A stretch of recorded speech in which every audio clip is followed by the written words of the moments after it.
ഇപ്പോൾ ഇക്ബാൽ അറക്കൽ കൂടി നമ്മളോടൊപ്പം ചേരുന്നുണ്ട്. ഇക്ബാൽ, പോലീസുകാരിൽ നിന്ന് ലഭിക്കുന്ന വിവരം എന്താണ്? ഇക്കാര്യം പോലീസ് സ്ഥിരീകരിച്ചോ?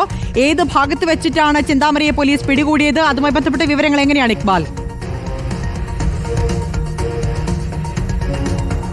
ഇപ്പോൾ അല്പസമയം മുമ്പാണ് ഈ പോത്തുണ്ടിയിലെ ഇരട്ട കൊലപാതകം നടത്തിയുള്ള കേസിലെ പ്രതി ചന്താമര പോലീസിന്റെ പിടിയിലായിട്ടുണ്ട്, കസ്റ്റഡിയിലായിട്ടുണ്ട് എന്ന രീതിയിലുള്ള വിവരം ഇപ്പോൾ ഏറ്റവും ഔദ്യോഗികമായിട്ട് തന്നെ വന്നിരിക്കുന്നു. അല്പസമയത്തിനകം തന്നെ ഈ ക്രൂര കൃത്യം ചെയ്ത് സുധാകരനെയും അമ്മ ലക്ഷ്മിയെയും അതുപോലെ തന്നെ 2019 ഭാര്യ സജിതയും എല്ലാം കൊലപ്പെടുത്തിയ ആ ചന്താമര ഇപ്പോൾ പോലീസിന്റെ പിടിയിലായിരിക്കുന്നു. അല്പസമയത്തിനകം തന്നെ ചന്താമരയെ നെന്മാറ പോലീസ് സ്റ്റേഷനിലേക്ക് എത്തിക്കും. നെന്മാറ പോലീസ് സ്റ്റേഷൻ പരിധിയിൽ വെച്ച് തന്നെയാണ് ചന്താമര നിലവിൽ പോലീസിന്റെ പിടിയിലായിരിക്കുന്നത്. ഇന്നലെ ക്രൂരകൃത്യം ചെയ്തത് മുതൽ തന്നെ ചന്താമരയ്ക്ക് വേണ്ടിയുള്ള വ്യാപക തിരച്ചിലാണ് പോലീസ് സംഘം നടത്തിയിരുന്നത്.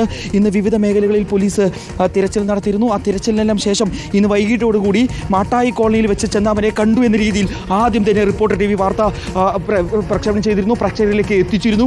അതിനുശേഷം പോലീസിന്റെ കാർഡ് ഇളക്കിക്കൊണ്ടുള്ള തിരച്ചിൽ, നാട്ടുകാരുൾപ്പെടെ ഇറക്കിക്കൊണ്ടുള്ള ജനകീയ തിരച്ചിൽ നടത്തിയിരുന്നു. അതിനെല്ലാം ശേഷം ഇപ്പോൾ നെന്മാറ പോലീസ് സ്റ്റേഷൻ പരിധിയിൽ വെച്ച് തന്നെ ഈ ചന്താമര പിടിയിലായിരിക്കുന്നു എന്നുള്ള ഏറ്റവും സുപ്രധാനപരമായിട്ടുള്ള വിവരങ്ങൾ പുറത്തു വരുന്നു.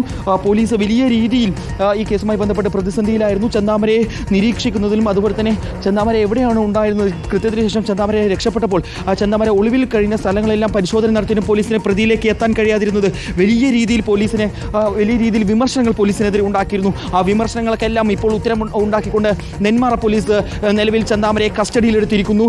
ചന്താമര പ്രതി പിടിയിലായിരിക്കുന്നു. ക്രൂരകൃത്യം ചെയ്ത് സുധാകരനെയും അമ്മ ലക്ഷ്മിയെയും കൊലപ്പെടുത്തിയ ചന്താമര ഇപ്പോൾ 36 മണിക്കൂറിന് ശേഷം പോലീസിന്റെ പിടിയിലായിരിക്കുന്നു. നെന്മാറ പോലീസ് സ്റ്റേഷൻ പരിധിയിൽ വെച്ച് തന്നെയാണ് ചന്താമര പിടിയിലായിരിക്കുന്നു എന്ന സുപ്രധാനപരമായിട്ടുള്ള വിവരങ്ങൾ വരുന്ന ഈ മണിക്കൂറുകളിൽ ഇപ്പോൾ ലഭ്യമായിക്കൊണ്ടിരിക്കുന്നു. എവിടെയായിരുന്നു ഇത്രയും നേരം ചന്താമര ഒളിച്ചിരുന്നത്, ആരാണ് ഈ ഒളിച്ചിരിക്കാൻ ചന്താമരയ്ക്ക് സഹായമായത് എന്നുൾപ്പെടെയുള്ള വിവരങ്ങളാണ് ഇനി പോലീസ് തേടിക്കൊണ്ടിരിക്കുന്നത്. ഏതായാലും അല്പസമയത്തിനകം തന്നെ ചന്താമരയെ നെന്മാറ പോലീസ് സ്റ്റേഷനിലേക്ക് എത്തിക്കും.